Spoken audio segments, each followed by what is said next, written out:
நம்முடைய ஆண்டவராக இயேசு கிறிஸ்துவின் இனிய பெயரில் உங்களை வாழ்த்துகிறேன். இந்த நாளிலும் நம்முடைய தியானத்திற்காக அப்போஸ்தலர் நடபடிகளின் புஸ்தகம் 14ஆம் அதிகாரம் 22வது வசனம். அப்போஸ்தலர் 14:22. சீஷருடைய மனதை திடப்படுத்தி விசுவாசத்திலே நிலைத்திருக்கும்படி அவர்களுக்கு புத்தி சொல்லி, நாம் அநேக உபத்திரவங்களின் வழியாய் தேவனுடைய ராஜ்யத்தில் பிரவேசிக்க வேண்டும் என்று சொன்னார்கள். அப்போஸ்தலனாகிய பவுலுடைய வாழ்க்கையில் நடந்த ஒரு உண்மை சம்பவத்தை இங்கே நாம் வாசிக்க கேட்கிறோம். அந்த நாட்களில் அவனுக்கு ஏற்பட்ட உபத்திரவங்கள், அந்த பட்டணத்தில் உள்ள மக்கள், இக்கோனியா பட்டணத்தில் உள்ள மக்கள் அவனை அடித்து, அவனை காயப்படுத்தி, அவனை இழுத்து கொண்டு போய் வீதியிலே போட்டு விட்டார்கள். சீஷர்கள் அவனை சுற்றி நின்றபோது அவன் எழுந்து அங்கே திரும்பவும் சீஷருடைய மனதை திடப்படுத்தும்படியாக அவன் சொன்ன காரியம்தான், விசுவாசத்திலே நீங்கள் நிலைத்திருக்க வேண்டும், அநேக உபத்திரங்கள் வழியாய் தான் தேவனுடைய ராஜ்யத்தில் பிரவேசிக்க வேண்டும் என்று அவர்களுக்கு ஆலோசனை சொன்னார். பிரியமானவர்களே, ஆண்டவருடைய வழி பாடுகள் நிறைந்த உபத்திரங்களின் வழிதான். ஆனால் இன்றைய கிறிஸ்தவம் என்பது கேக் வாக் அல்ல, மலர் மெத்தையில் நடப்பது போன்ற அனுபவம் அல்ல என்பதை புரிந்து கொள்ள வேண்டும். அநேகர் அப்படித்தான் நடக்கிறார்கள். சில ஊழியர்களும் பிரசங்கங்களிலே அப்படித்தான் சொல்லிக் கொடுக்கிறார்கள். இயேசு கிறிஸ்துவிடத்தை வந்தால் எந்த பாடும் இல்லை, உபத்திரவும் இல்லை, மிகுந்த மகிழ்ச்சியாய் நம்ம விருப்பப்படியெல்லாம் வாழலாம், ஆரோக்கியம், அனைத்து ஆசீர்வாதங்களும் உண்டு என்று தான் பிரசங்கிகள் கற்றுக் கொடுக்கிறார்கள். கிறிஸ்துக்குள் எல்லா ஆசீர்வாதங்களும் ஆரோக்கியமும் நலமும் எல்லாம் இருக்கத்தான் செய்கிறது. ஆனால் பாடுகளின் வழியாய்த்தான் கடந்து செல்ல வேண்டும் என்று வேதம் நமக்கு கற்றுக் கொடுக்கிறது.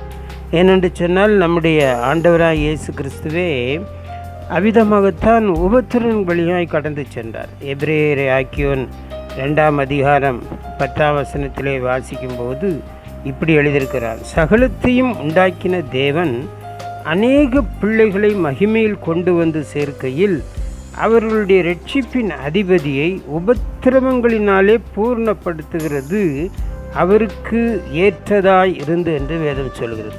சிலுவையிலே அவர் அடைந்த அந்த பாடுகளை, அவர் ஏற்றுக்கொண்ட அந்த நிந்தைகளை, அவமானங்களை, அந்த மரண ஆக்கினையை இங்கே அந்த பக்தன் வெளிப்படுத்துகிறான். இதைத்தான் தீர்க்கனாகிய ஏசாயா தன்னுடைய தீர்க்க தரிசன புஸ்தகத்திலே சொல்லும்போது 53ஆம் அதிகாரம் 10ஆம் வசனத்திலே சொல்லியிருக்கிறார், கர்த்தரோ அவரை நொறுக்க சித்தமாகி அவரை பாடுகளுக்கு உட்படுத்தினார் என்று சொல்லுகிறார். நமக்கு இரட்சிப்பை உண்டாக்குவதற்காக ஆண்டவராகிய இயேசு கிறிஸ்து அவர் அடிக்கப்பட்டார், காயப்படுத்தப்பட்டார், நிந்திக்கப்பட்டார், இவ்விதமான பாடுகளை ஏற்றுக்கொண்டார். அவர் தம்முடைய ஆத்துமாவை மரணத்தில் ஊற்றினார் என்று தீர்க்கதரிசனம் சொல்லுகிறார். அவர் தம்முடைய ஆத்துமா, அங்கே அவர் தேவன் அவரை நொறுக்க சித்தமானார் என்று எழுதி இருக்கிறதை அங்கே சொல்லியிருக்கிறார். எப்படி ஒரு கோதுமை மணியானது அது பாடுகளை அடைந்தால்தான் அது பலனை கொடுக்கும். இதானே, அதை இடித்து, அதை நொறுக்கி, அதை மாவாக்கி, அதை அக்னி கூடாக கடந்து செல்லும்படி செய்தால்தான் அது ஒரு நல்ல அப்பமாக கிடைக்கும். அதே போல் ஆண்டவராய் இயேசு கிறிஸ்து இவ்விதமாக பாடுகளை ஏற்று நமக்கு ஜீவ அப்பமாக நமக்கு தம்மை ஆயத்தப்படுத்தி கொடுத்தார். இத்தனை பாடுகள், இத்தனை அவமானங்களை அவர் ஏற்றுக்கொண்டார். அவர் நிமித்தம், சத்தியத்து நிமித்தம் ஒவ்வொரு உண்மையான கிறிஸ்தவனும் பாடுகளை, உபத்திரவங்களை அவருக்காக ஏற்றுக்கொள்ள வேண்டும் என்று தான் வேதம் கற்றுக் கொடுக்கிறது.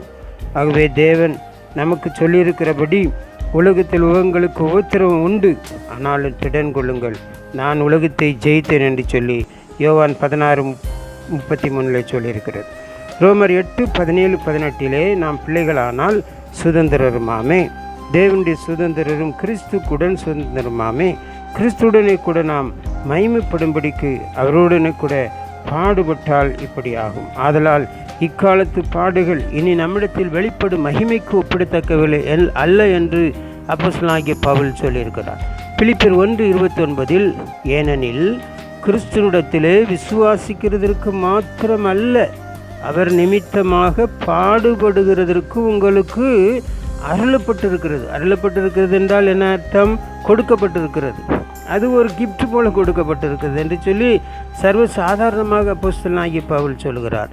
ஆனால் இன்றைக்கு இருக்கிற கிறிஸ்தவர்கள் இதை அப்படியே ஏற்றுக்கொள்ள முடியுமா? ஏற்றுக்கொள்ள வேண்டும். விசுவாசிக்கிறதுக்கு மாத்திரமல்ல, அவர் அதை செய்வார், இதை செய்வார், அதை கொடுப்பார், இந்த காரியத்தை நமக்கு வெற்றியாக கொடுப்பார் என்பதை விசுவாசிப்பது மாத்திரமல்ல, அவர் நிமித்தமாக பாடுபடுகிறதற்கும் அருளப்பட்டிருக்கிறது என்பதை ஏற்றுக்கொள்கிறவன் தான் உண்மையான கிறிஸ்தவன், உண்மையான விசுவாசி.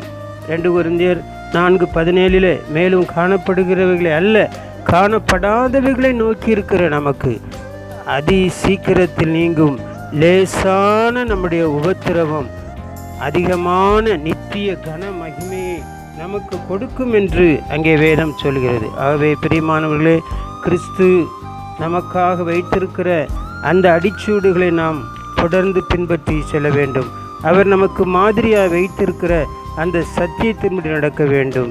அந்த விதமான கிருபைகளை நமக்கு தேவன் தந்து நம்மை சகல விதத்திலும் ஆசீர்வாதமான வழிக்கு கொண்டு செல்ல அவருடைய பாடுகள் நிறைந்த சிந்தையை நாம் தரித்து கொள்வோம். கர்த்தர் நம்மை ஆசீர்வதித்து ஆயத்தப்படுத்துவாராக. ஆமேன், ஆமேன்.